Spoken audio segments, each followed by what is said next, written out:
Masih bersama Bung Ropan dan Bung Wes. Bung Wes, lini tengah kita dengan perubahan skema yang dibuat oleh PK agak menumpuk di tengah kita ya. Yang biasanya 3-4-3, sekarang Ricky Kumbuaya dan Egy pun membantu lini tengah. Iya.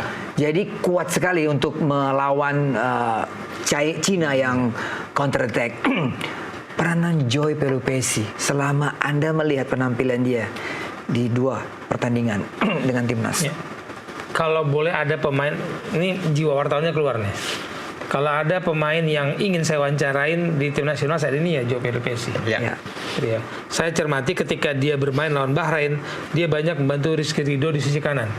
Daerah operasionalnya dia nutupin, dia misalkan bantu Rizky Ridho maju-maju, dia nutupin. Yeah. Kemarin saya pikir dia akan main sama lagi, kemarin no, dia bermain lebih banyak ke kiri, bantu Verdong. Jadi dia mau main dimanapun selama lini tengah itu dalam penguasaan dia, efektivitas bermain dia, saya tenang. Dia sebagai jangkar penghubung gitu antara transisi kita menyerang bertahan menyerang, ada Joy Pelupesi yang tenang sekali, 1-2 sentuhan, tidak pernah banyak bawa bola. Itu yang saya lihat efektivitas bermain Joy Pelupesi, rasa-rasanya harus kita pelajari dan kita harus melahirkan calon-calon pemain untuk Joy Pelupesi. Penerusnya harus ada. Iya, dia bermain seakan tersembunyi ya. Orang bisa melihat mungkin Jay bermain oke oleh Romeni ya.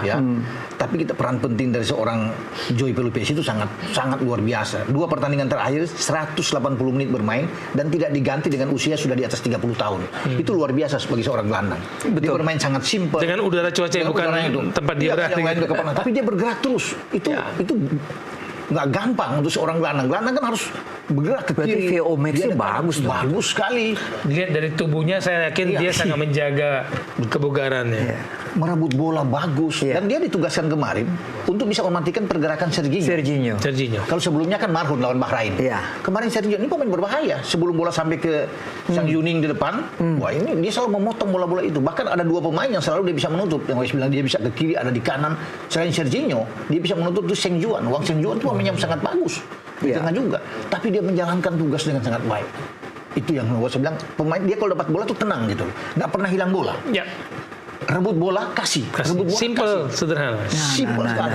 Itu susah loh pemain yang bisa merebut bola loh dari lawan. Dan dia melakukan ya. Kalau zamannya Juventus saya ingatnya Didier Deschamps. Deschamps kan, yang merebut bola ya. Breaker ya. Atau Tatinardi ya. Ball winner kalau bilang. Ball winner. Pemainnya harus Juventus harus. Kalau Tom Haye kita lihat ya seperti biasalah, 70 menit dia akan all out, tapi setelah itu kelihatan muka merah ya kan. Tapi selama dia ada di lapangan selalu dia memberikan true pass, wall pass. Berapa kali? Saya kemarin melihat ada keraguan-keraguan dia untuk bermain lebih agresif karena ada Ricky di depannya, ada Egy dan depannya lagi ada Ole. Jadi kalau kemarin hitungan saya kalau seandainya Ricky bukan main starter, Tom Haye akan bermain jauh lebih ke depan, agresif ke depan. Tapi ada Ricky yang kita tahu ajaib, ini pemain ajaib ya dengan segala skill tekniknya, itu membuat Tom Haye juga tidak bermain mungkin diinstruksikan tidak bermain terlalu ofensif, jadi dekat dengan Joy Pelupesi. Cuman ya 70 menit muka merah sudah. Jadi pasti dia akan fight kan, dari babak pertama sampai babak kedua, ya itu tugas dari Tom Haye untuk bisa bermain fight. Tapi memang kelihatan tidak seperti lawan Bahrain ya, dia lebih enak lewat bola untuk mendistribusi bola ya karena itu. Tapi ada satu hal yang saya hilang dari Tom Haye. Apa itu? Tendangan jarak jauhnya nggak kelihatan lagi. Padahal dia punya tendangan jarak jauh yang biasa. Kita tunggu-tunggu.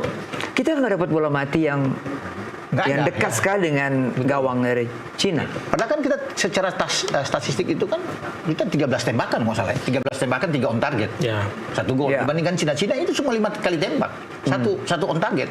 Berarti pertahanan kita bagus dan mereka tidak leluasa. Ball position babak pertama kita unggul jauh, 60-40 mungkin. Tapi babak kedua ini persoalannya apa nih? Mereka kan naik babak kedua kita cuma 47, mereka 53. Jadi sebenarnya tipis karena kita itu sudah ingin mengamankan 1-0 itu. Jadi saya lihat sejak menit 70, 75 kita sudah lebih banyak bertahan ke bawah semua untuk mengamankan ini. Itu yang membuat Cina itu harus naik kan, dia harus bisa mencetak gol.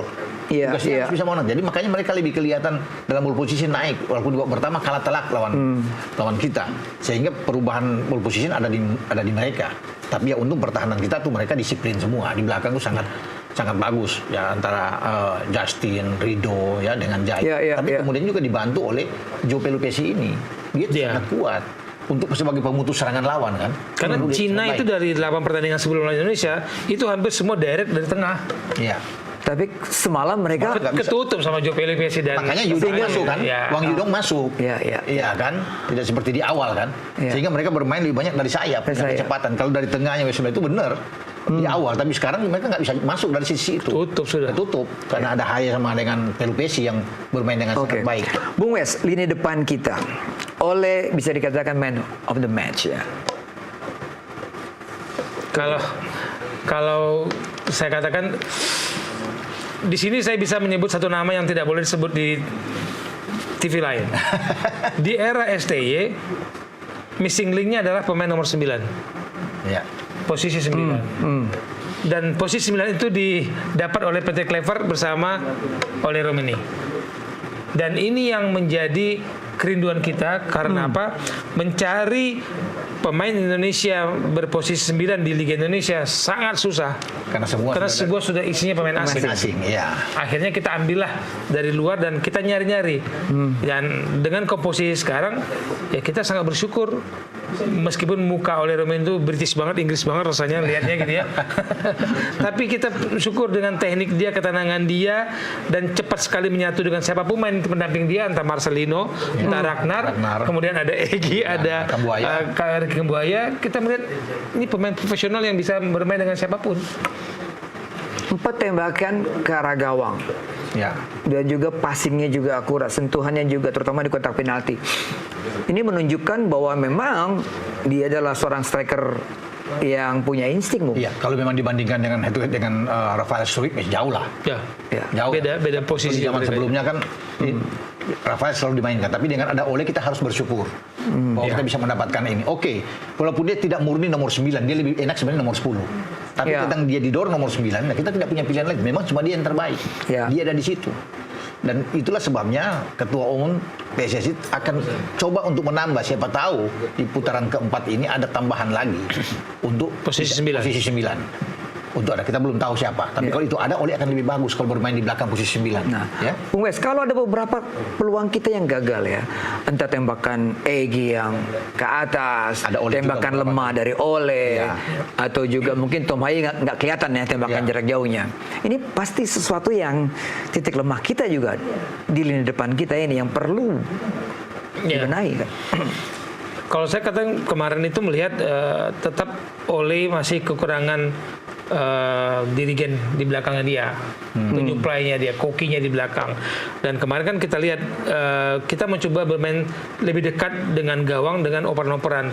Yakob yang nyaris sekali tendangan, kan? Egy yang kali dapat kesempatan. One touch to touch dengan Ole bagus sekali.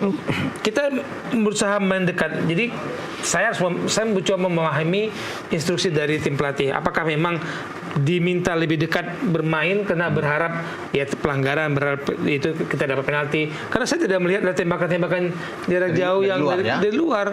Padahal sebelumnya di Cina di pertemuan pertama kita banyak melepaskan tembakan jarak jauh dari luar. Tapi kan rupanya kita lihat begitu kita menyerang hampir semua pemain Cina ada di kotak penalti di belakang. Sulit sekali. Itu kan sudah instruksi dari Branko Ivankovic. Sulit. Mereka mencepat ketika masa transisi kita kena. Sudah menyerang, mereka bertahan. Kita bisa lihat 7-8 pemain kan.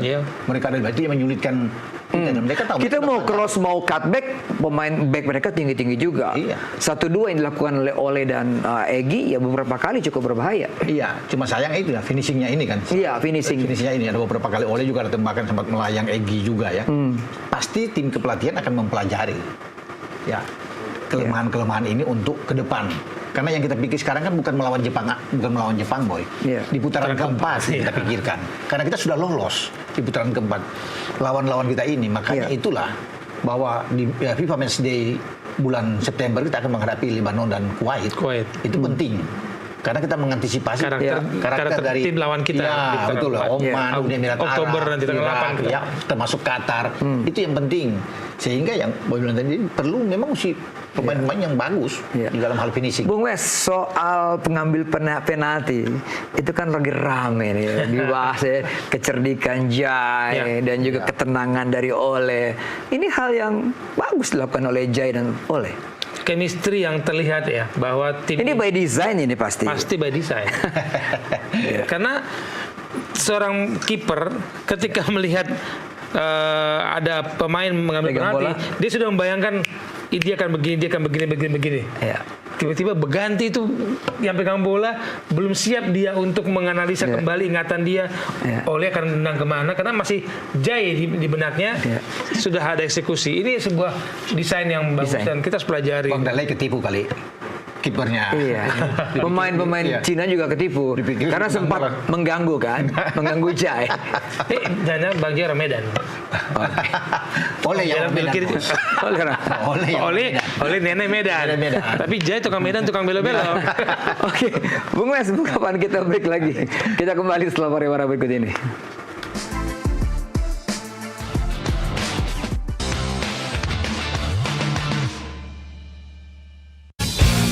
Gitu, tapi kayak